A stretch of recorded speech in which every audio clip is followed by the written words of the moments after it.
The Caribbean Sea calm on the surface, but boiling beneath the waves. Warships are moving, radars are turning, and two global powers are watching each other's every step.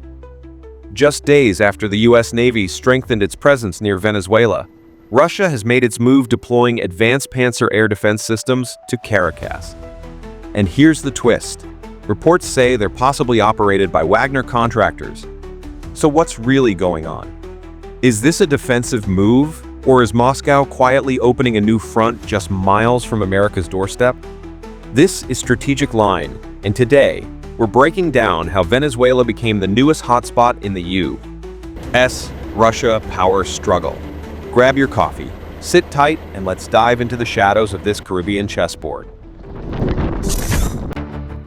On November 5, 2025, multiple intelligence reports confirmed that Russia had deployed several Pantsir S-1 air defense systems to Venezuela.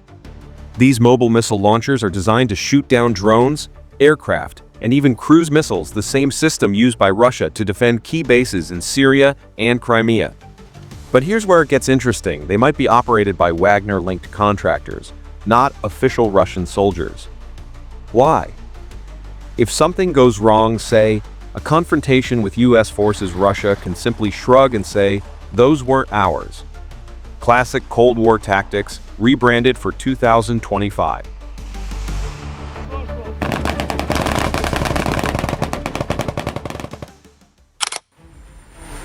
Why would Moscow risk sending weapons halfway across the world? Well, Venezuela has been one of Russia's few loyal allies in the Western Hemisphere for decades. After years of US sanctions and political isolation, Caracas sees Moscow as a shield both militarily and symbolically. But there's more. By stationing advanced systems near the Caribbean, Russia sends a message straight to Washington: you play near our borders, we can play near yours. It's a mirror move. While NATO builds presence near Eastern Europe, Russia positions assets close to US waters. Except this time, it's right in America's neighborhood. The United States didn't stay silent.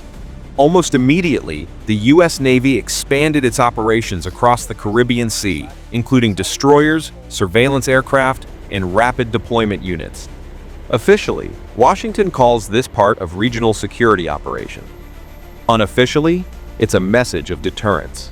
No missiles, no direct threat, just presence, visible, powerful, and unmistakably American. As analysts often say, the US doesn't need to shout. Its ships speak for themselves.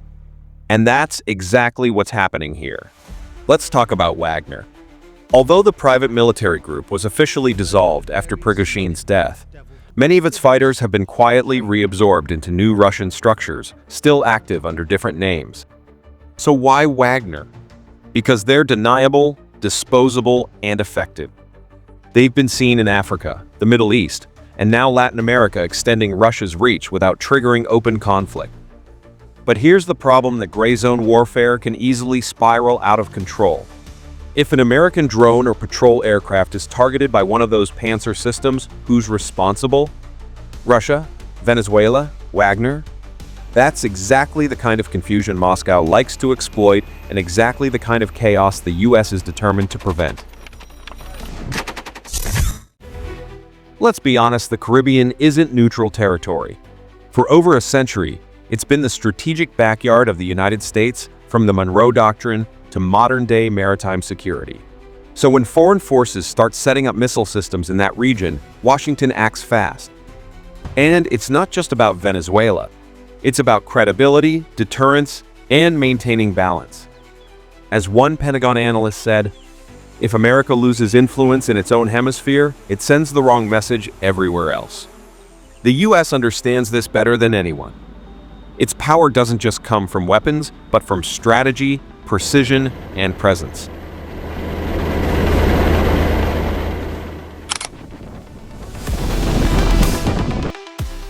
From Moscow's perspective, this move looks like a win: more influence, more headlines, more leverage.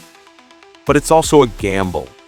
Deploying weapons so far from home stretches logistics, raises costs, and risks confrontation with the world's most powerful navy. In reality, the Pantsir deployment is more political than practical, a way to show the world that Russia still has global reach, even as its resources are drained by the war in Ukraine. And while the Kremlin paints it as a defensive alliance, critics argue it's just another way for Moscow to provoke Washington without crossing the line into open war. As for Venezuela, President Nicolás Maduro calls the move a step toward regional peace. But let's be real, this is more about survival than sovereignty. Maduro faces domestic crises, inflation, shortages, and unrest.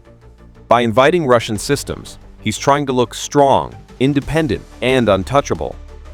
But in doing so, he risks turning Venezuela into a geopolitical chess piece. The truth? Moscow isn't saving Venezuela, it's using Venezuela. And that's a dangerous place for any nation to be. This isn't just a Latin American issue anymore. It's a signal to every major capital from Beijing to Brussels that the great power rivalry is expanding. We're entering an era where proxy deployments and strategic partnerships replace direct wars. Russia sends Wagner. America sends fleets. And countries caught in the middle, like Venezuela, become the stage for global competition. So what does it all mean? The US-Venezuela standoff is no longer just about politics. It's about who controls the narrative. Russia wants to look defiant. Venezuela wants to look brave. But in reality, America still controls the waters, the skies, and the strategic tempo. No missiles launched. No battles fought.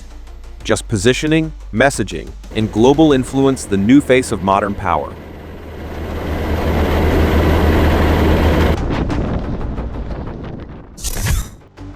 So, what do you think?